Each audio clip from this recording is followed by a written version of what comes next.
This video is brought to you by Cell and Lucas. As the title suggests, we have not one, but two Tango6Ts. That is right. I was fortunate enough to have both, I think it was Lucas and Cell to send these in almost at the same time. I got the second focal plane version in first, and I probably had it for about a week and a half, 2 weeks. I did a lot of filming for it, but then once I got the first focal plane version in, I decided, let me stop and redo everything. So with that, here we are. If I sound a little funny, it's because seasonal allergies are absolutely kicking my ass, and I'm very nasally. No, it's not COVID. I had that many, many months ago, and I'm fine. Anyway, without further ado, let's see exactly what we've got. On the left, we have the second focal plane variety with the MOA milling Hellfire reticle. On the right, we have the first focal plane version with the DWLR6 reticle. So it's going to be really nice to see how both of these work side by side against one another. I already have kind of a sneaky suspicion that these are going to be very similar to the Credo line that I just finished reviewing, but more on that later. The boxes are fantastic. You get a nice little booklet here on the second focal plane version with basically all the information you're going to need to know. Voila, we are missing a brush, but if we take a look at the first focal plane version, you will see that we do have this cool brush that's usually included, and it's really nice to see that they went through all the trouble of including such fine detail stuff like this. It's actually a really nice tool and something I would absolutely keep on my shelf. Anyway, we're not here to look only at boxes, but if we are, these boxes are fantastic. Now, I am going to pull both of these out simply because I want to see what sort of differences there are between the two. This will be the first ever unboxing slash review that I'm going to do that's going to be completely side by side, primarily because why the hell not? Granted, yeah, I'm going to cut my basic videos down from probably 5 down to just 2, but this is going to be the best way to relay the information to all of you guys and girls, just saying. Right off the bat, you can see a couple of key differences. Starting with the first focal plane version, this is an aftermarket little knob for the throw lever.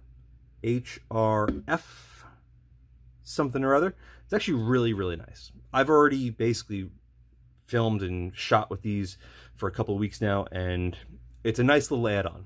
It does help a lot. But you know what? The factory, or at least the throw lever as it comes out of the box, is really nice to see included. And it should come included for the price.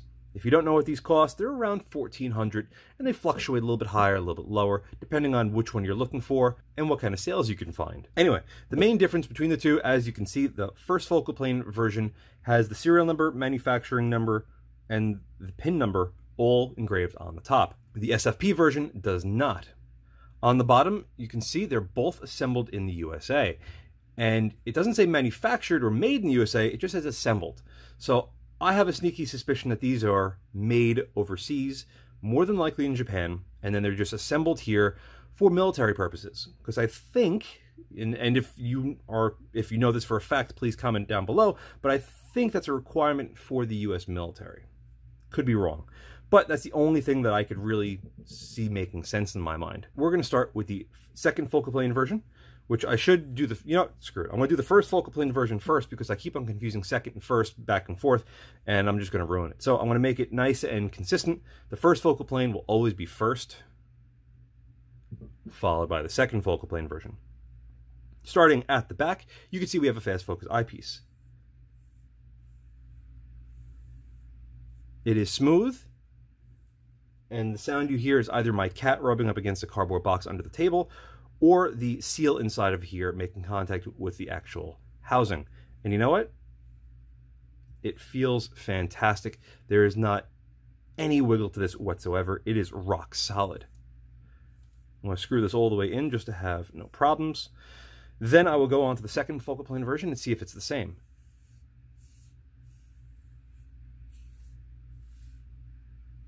I would say that's 100% the same. Excellent. Excellent. Moving on towards the throw lever for the magnification ring, of course.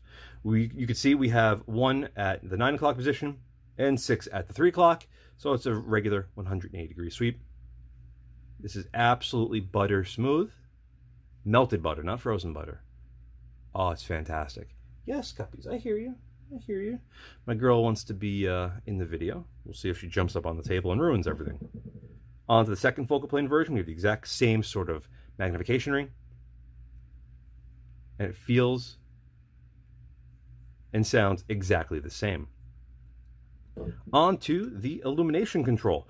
And this is where it gets pretty cool, because I haven't seen a locking ring like this since the Razer HD Gen 2. And you know what? It's really nice to see that they have that option. Because if in the event you do throw this in your bag and it does, well, that would be off, but if it does one of those, you're going to kill your battery very quickly without you realizing it. So you turn it to any of the off positions, you push it back, and as you can see, it is nice and tight. Anyway, we have two night vision modes, night vision 1, night vision 2, and it goes from 1 all the way up to 9 being its maximum brightness. Now, this being the first focal plane version, I'm hoping that the illumination on that will be at least as bright as the second, but I highly doubt it, because everything I've seen with the first focal plane LPVO, the illumination is usually lacking. As far as the controls on the second focal plane version, they are identical, and it feels and sounds good. detents are pretty strong, even though it's a little mushy to click in, but you know what? At least you know if you want to leave it there, you just lock it and you don't have to worry about it. Nice. I figure while I have the second focal plane version in my hands first, I will open up the battery compartment. As you can see, we have standard CR2032 battery and a beautiful battery compartment. These are among the more common on the higher end optics, and they're perfectly fine. I've noticed no issues. We have a big spring in the middle, and we have a big old fat chunky O-ring in the corner, so this way we have a positive contact with the battery, and we have a very good weather seal. As far as our turrets go, they are slightly different, only because one is MOA and the other one is in mils. And you can see that on top. Clearly, the first focal plane version to the left is every click is 0.2 MRAD, and on the right, every click is half MOA. Let's see how they sound.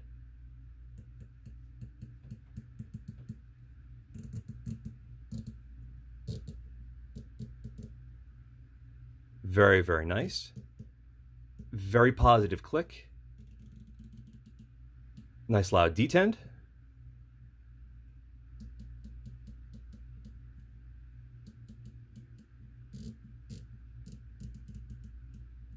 Excellent.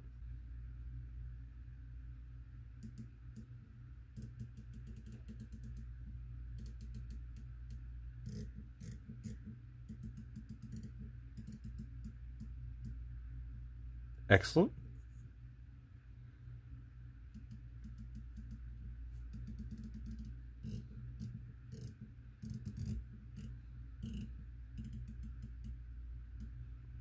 Absolutely superb. Another thing to note is the really large O-ring underneath both turrets for the caps. And when you get there, you could really wrench that down if you really wanted to not have these come off. And you don't have to ever worry about water getting inside of that.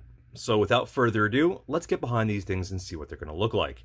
Like I said, the first focal plane will be first, so it'll be on the left, and the second focal plane will be on the right. I'm going to do that for the unboxing, and of course, the first review. Now, I will, in that, do segments where I'm focusing on just one at a time, but from more or less, this will be a comparison, or at least the review will be a comparison between these two from start to finish. Anyway, enough talking. Let's see what these things look like. Let's hit the ground running. The first thing everybody wants to know is how good is the illumination? Well, as you can clearly see, the second focal plane on the right is much brighter than the first focal plane on the left. And yes, I do replace all the batteries with brand new ones the second I get the optic, so no, it's not a dead battery issue. It's just the way it is. This just confirms everything I've seen from the first focal plane LPVO I've gotten to now this one, my third or fourth. They usually don't stand up as well in brightness as the second focal plane variants. Plain and simple. As far as why you could see more of the scope body on the first focal plane versus the second focal plane, I will get into much greater detail with that during the full review. There's a lot of information to try to process between these two, because I'm going to try to cram 2 videos length worth of information into one. With all that being said, I'm going to keep this video as short as possible, because the review is probably going to be like 20-25 minutes. It's going to be a long one, but I feel it's going to be worth it to really showcase these two head to head. I briefly touched on it already, but these remind me a lot of the 2 Credos that I just reviewed, both the first focal plane and the second focal plane with the HX, the 1-6s. So if you haven't seen those, watch those videos, and you'll probably already get a decent understanding of how these things will perform ultimately at the end. Anyway, that's going to be all for right now. I want to keep this short and sweet, and it's already 11 minutes, so that's already not happening. Anyway, thank you all very much for watching, and as always, see you again next time. And a very huge thank you to all of my Patreon providers. Without you, this wouldn't be possible. If you'd like to help support the channel but don't want to join my Patreon, I completely understand. But you can still help support by using my affiliate links in the description below. Thanks again for watching.